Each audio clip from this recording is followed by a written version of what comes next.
A 12-kilogram mass goes to the moon, where gravity is exactly 1/6 of Earth's. So, what's its weight?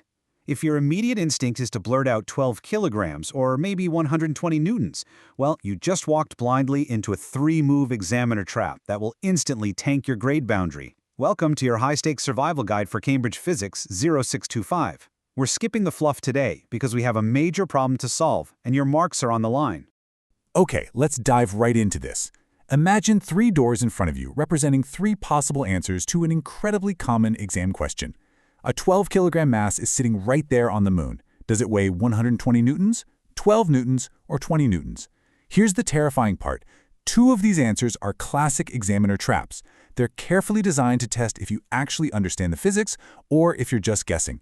Choose the wrong door, and your marks just vanish into thin air. You see, the painful mistake that thousands of learners make every single year is thinking that just memorizing the formula W equals mg is enough to scrape by. It's really not. Ordinary revision absolutely fails here because, under exam pressure, students completely misinterpret what that equation actually represents. They see a number, they see an equation, and they just start smashing things together on their calculator without thinking at all about the physical reality of the objects involved. Now, in just a moment, I am going to reveal the specific vector property, the ultimate examiner clue, that changes this answer completely and absolutely guarantees you those top marks. But listen, leaving right now means missing the very foundation that makes this clue obvious.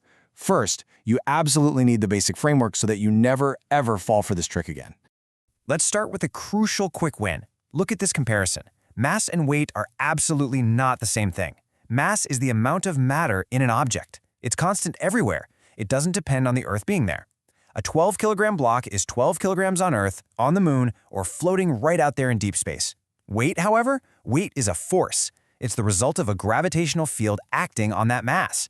Because it's a force, it's a vector quantity, meaning it has direction, and it is strictly measured in newtons. It literally changes depending on where you are. Now, what's really interesting here is getting a real-world feel for these units. What exactly is 1 newton anyway? To put it simply, 1 newton is roughly the weight of an average-sized apple. So when you're calculating weight, just imagine how many apples you'd have to hold in your hand to feel that exact same downward pull. But think about it. How does the Earth actually pull on that apple without touching it? As our source material beautifully states, gravity is a force that can act through space. It's an action at a distance force. Just like the magnetic forces between 2 magnets or electric forces between charges, gravity doesn't need physical contact to exert a pull. The Earth creates this massive invisible field around it, and when a mass enters that field, boom, it gets pulled. And that brings us right to the promised examiner clue. This definition is the absolute secret to unlocking the hardest questions on this entire topic. Gravitational field strength, which we represent by a lowercase g, is defined as the force acting per unit mass. Rearrange that formula, and you get g equals W divided by m. This connects the invisible field directly to the physical mass and the resulting weight. This is the vector property that changes everything. Gravity has both magnitude and direction. So how do we actually use this clue to formulate a flawless answer? Let's see how we can build a top-band response using our 4-step framework. Step 1, identify the concept. Step 2, extract the evidence or data from the question. Step 3, apply your scientific reasoning. And Step 4, use precise examiner wording. If you master this sequence, passing Cambridge-style explanation questions becomes practically automatic. You'll be doing it in your sleep. Let's test this framework out by looking at a terribly flawed student answer. Here is our spot the error moment for today. The student wrote, "The 12-kilogram mass on the moon weighs 12 kilograms because mass is constant." Ouch. I want you to mentally highlight every single thing wrong with this sentence. This brilliantly illustrates the trap. Let's get the examiner's red pen out, shall we?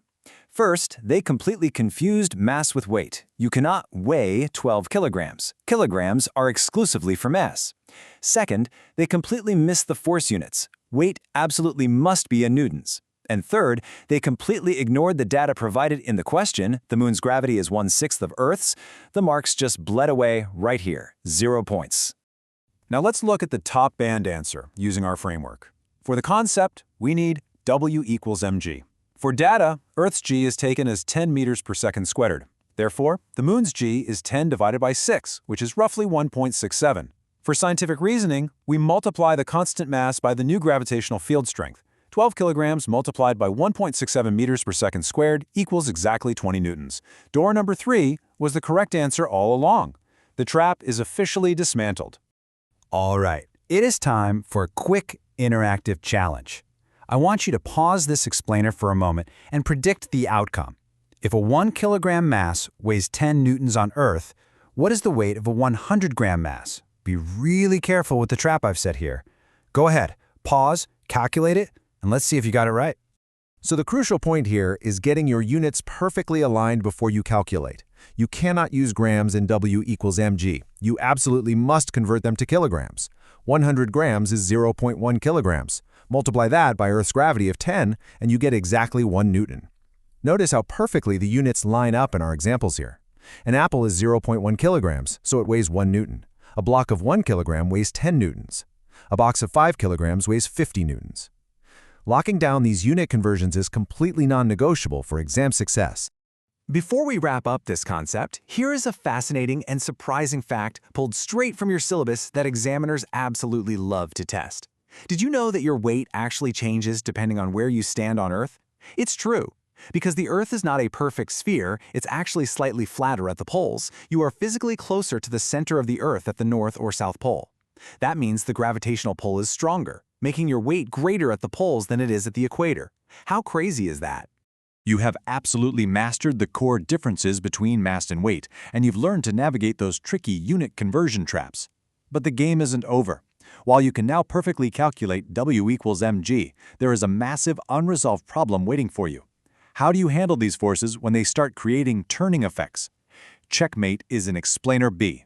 The hardest skill in this entire topic, moments in the center of gravity, is going to test absolutely everything you've just learned today. You really cannot afford to walk into your exam without mastering that next step. To secure those top marks together, subscribe to our YouTube channel, Ace the Exams at Ace the Exams IGCSE, to excel in your Cambridge examinations. Join me in the next explainer to crack the code on moments. I'll see you there.